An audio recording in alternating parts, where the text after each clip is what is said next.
မင်္ဂလာပါရှင် Sharing by Shirley Channel လေးကနေပြန်လည်ကြိုဆိုပါရစေ။ဒီနေ့မှာတော့စာရေးဆရာတင်ညွန့်ရေးသားထားတဲ့ပြဿနာများကိုကျော်လွှားခြင်းဆိုတဲ့အကြောင်းအရာလေးကိုတင်ဆက်ပေးသွားမှာပဲဖြစ်ပါတယ်။နားဆင်ခံစားပေးကြပါအောင်ရှင်။ပြဿနာများကိုကျော်လွှားခြင်းပြဿနာကိုကျော်လွှားနိုင်ရန်အတွက်ရင်ဆိုင်လိုက်ရန်သာဖြစ်သည်ဟုရှေးလူကြီးများကဆုံးမတွင်တင်လေးရှိသည်မှာလိုက်နာစေရပေ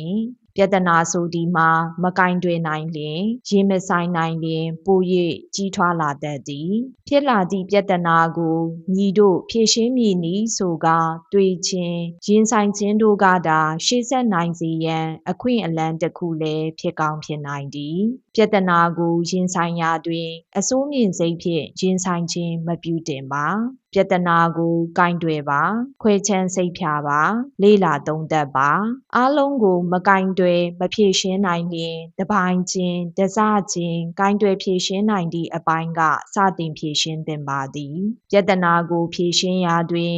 အတွေးအခေါ်ဟောင်းအယူအဆဟောင်းတွေကိုဆွဲကင်စုပ်ကင်ထားပြီးဖြေရှင်းခြင်းမပြုစေလိုပါအမုန်းတရားအာဃာတများနှင့်လည်းပြဿနာကိုမဖြေရှင်းနိုင်ပါ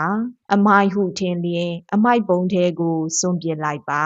အတွေးတစ်အမြင်တစ်အယူအဆတစ်များနှင့်လက်တွေ့ကျကျဖြေရှင်းနိုင်ရေးသာဖြစ်တင်သည်ဘဝဆိုဒီမှာနေ့စဉ်ဆန်းတစ်နေသည်ဆိုသည့်အမြင်တစ်မျိုးထားကြည့်လိုက်ပါတင့်ကိုယ်တင်မျက်မှောက်တွင်ရောက်ကရှင်သန်နေရသူအဖြစ်သတ်မှတ်ထားလိုက်ပါမျက်မှောက်ကိုတက်တက်ရှုကာကြည့်လိုက်ပါအရာရာတိုင်းသည်ပုံတည်မရှိပါဖြစ်ပျက်ပြောင်းလဲမှုများသည်နေရာတိုင်းတွင်ရှိနေနိုင်ပါသည်ထို့ကြောင့်ပုံတည်တွက်ပြီးပုံတည်သတ်မှတ်ထားခြင်းမျိုးလည်းမဖြစ်သင့်ပါမိမိတွင်ရင်ဆိုင်နိုင်စွမ်းအားများဖြည့်ရှင်းနိုင်စွမ်းများရှိနေမှသာဘဝတွင်အစဉ်ပြေနိုင်သည်ခက်ခဲသောပြဿနာများကိုတပိုင်းချင်းတကန့်ချင်းကင်တွယ်ဖြည့်ရှင်းနိုင်အောင်ကြိုးစားခြင်းမှာနီလန်းမှန်ဆောင်ရွက်ခြင်းဖြစ်သည်ဘာကပိုပြီးအရေးကြီးတယ်နီဘာကိုဥစွာကင်တွယ်ဖြည့်ရှင်းမည်နီဆိုသည်မှာရင်ဆိုင်နေရသူသာနားလေသဘောပေါက်နိုင်ပါသည်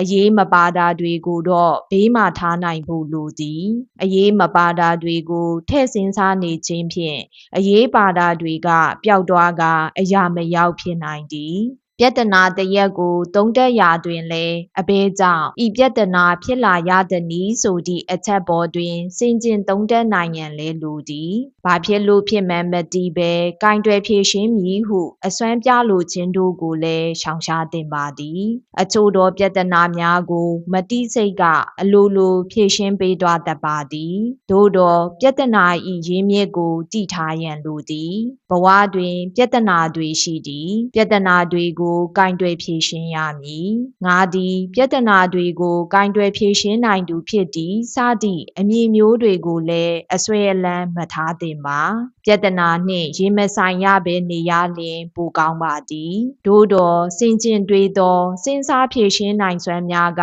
မိမိအစွမ်းအစများကိုပိုပြီးမြင့်မားစေနိုင်ပါသည်ဘဝတွင်မမျှော်လင့်စွာဖြင့်ပြဿနာမှသည်အခွင့်အလမ်းတစ်ခုဖြစ်သွားနိုင်သည်လည်းရှိတတ်ပါသည်ထိုရလာသောအခွင့်အလမ်းကိုဉာဏ်ဖြင့်ဆင်ခြင်စုပ်ကိုင်ထားနိုင်ရန်လိုသည်ပြဿနာဖြစ်လာမည်ကိုမကြောက်ပါနှင့်ဖြစ်လာသောပြဿနာကိုရင်ဆိုင်ဖြေရှင်းနိုင်အောင်သာကြိုးစားပါမိမိအတွက်ရင်ဆိုင်လိုက်ရခြင်းမှသည်အကျိုးအမြတ်တစ်ခုခုဖြစ်လာနိုင်သည်ဟုဆင်ခြင်ပါ